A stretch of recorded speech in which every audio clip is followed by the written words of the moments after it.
तो दोस्तों, Tobey Maguire वो एक्टर है जिसने पहली बार स्पाइडरमैन को बड़े पर्दे पर उतारा और उनकी तीनों ही स्पाइडरमैन मूवीज बहुत ज्यादा हिट हुई थी।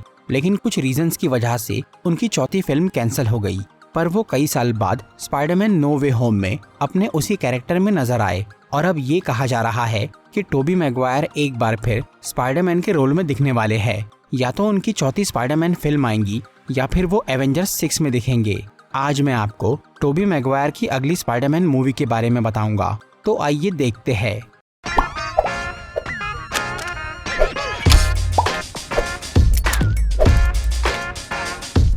तो सबसे पहले ये बात करते हैं कि जब टोबी मैगवायर की तीनों स्पाइडरमैन मूवीज इतनी ज्यादा हिट हुई थी तो फिर उनकी चौथी फिल्म क्यों नहीं आई। स्पाइडरमैन की इस फिल्म सीरीज के सक्सेसफुल होने के पीछे टोबी मैगवायर की परफॉर्मेंस के साथ साथ डायरेक्टर सैम रेमी का सबसे बड़ा हाथ था। 2002 की पहली स्पाइडरमैन मूवी और 2004 की स्पाइडरमैन 2 को सैम रेमी ने पूरी तरह अपने हिसाब से बनाया था, जिससे वो दोनों फिल्म सुपरहिट हुई। लेकिन इसका तीसरा पार्ट बनाने के टाइम पर मूवी के प्रोड्यूसर्स ने सैम रेमी को अपनी मर्जी से काम करने नहीं दिया और उन्होंने जबरदस्ती उस फिल्म में एक एक्स्ट्रा कैरेक्टर को ऐड करने बोला, जो था वेनम। पहले स्पाइडरमैन 3 का मेन विलेन होने वाला था सैंडमैन और उसमें न्यू गॉब्लिन यानी हैरी ऑसबॉर्न एक साइड विलेन की तरह दिखने वाला था। लेकिन प्रोड्यूसर्स के दबाव में आकर सैम रेमी को उस मूवी में वेनम को भी ऐड करना पड़ा, जिसकी वजह से मूवी में कैरेक्टर्स की भीड़ लग गई और इसकी स्टोरी काफी कॉम्प्लेक्स हो गई। इस सब के बावजूद भी स्पाइडरमैन 3 सुपरहिट हुई और उसने पिछली दोनों फिल्म से ज्यादा कमाई की। लेकिन क्रिटिक्स ने उस मूवी को पसंद नहीं किया और उसे थोड़ा नेगेटिव रिस्पांस मिला, जिससे डायरेक्टर को बहुत बुरा लगा। पर प्रोड्यूसर्स को उससे कोई फर्क नहीं पड़ा। वो फिल्म के प्रॉफिट से खुश थे और उन्होंने स्पाइडरमैन 4 बनाने की तैयारी शुरू कर दी।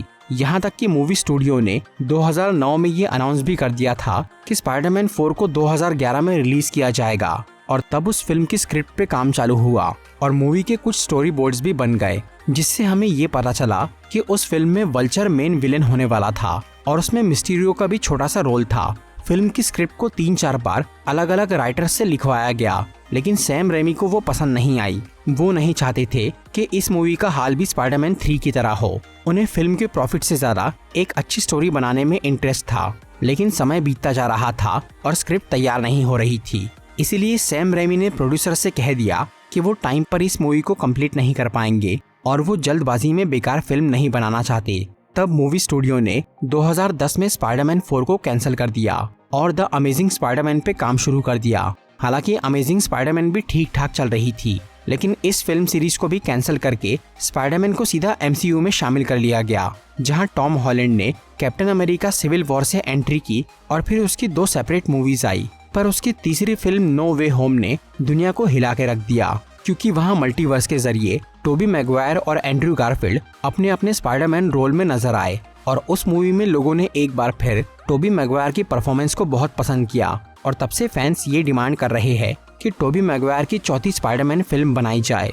तो अब सवाल आता है कि क्या इतने साल बाद भी स्पाइडरमैन 4 बनाना पॉसिबल है, और अगर ये मूवी बनती है तो क्या ये हिट होंगी?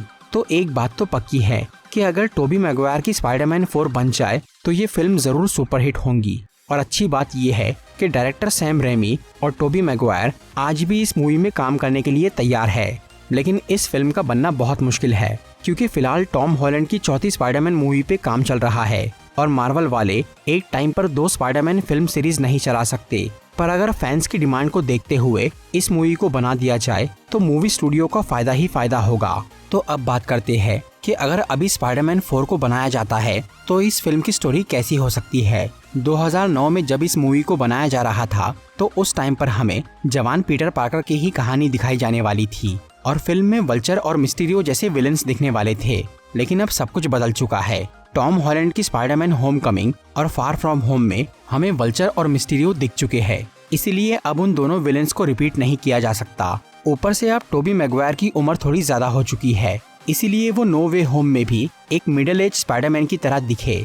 इसी वजह से ये बात पक्की है कि अब अगर स्पाइडरमैन 4 आएंगी तो उसमें हमें एक बड़ा और एक्सपीरियंस पीटर पार्कर दिखेगा, जिसकी शादी हो चुकी होंगी। और मूवी के विलेन की बात करें तो यहाँ कोई भी पावरफुल विलेन दिख सकता है, क्योंकि स्पाइडरमैन को दुश्मनों की कमी नहीं है और फिल्म में मल्टीवर्स की भी कोई अच्छी स्टोरी दिखाई जा सकती है। भले ही इस मूवी से कितना भी फायदा क्यों ना हो, लेकिन फिर भी स्पाइडरमैन 4 को बनाना लगभग नामुमकिन है।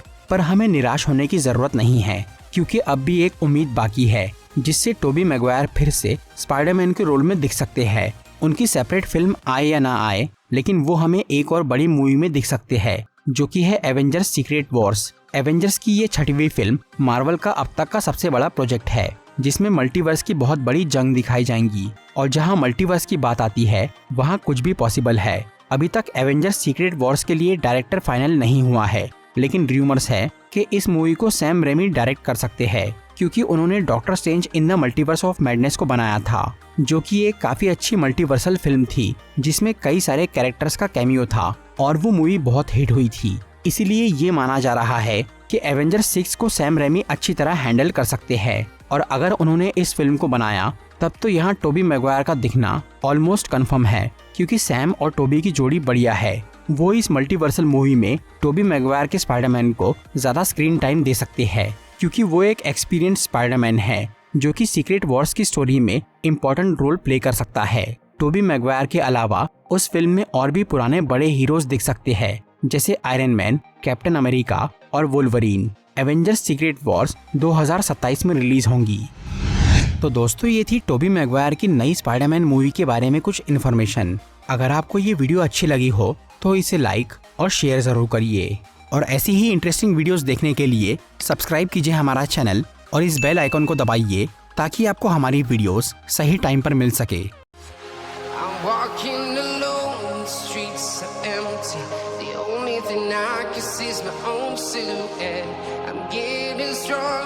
Step by step, the clock is ticking, but there's no time for me.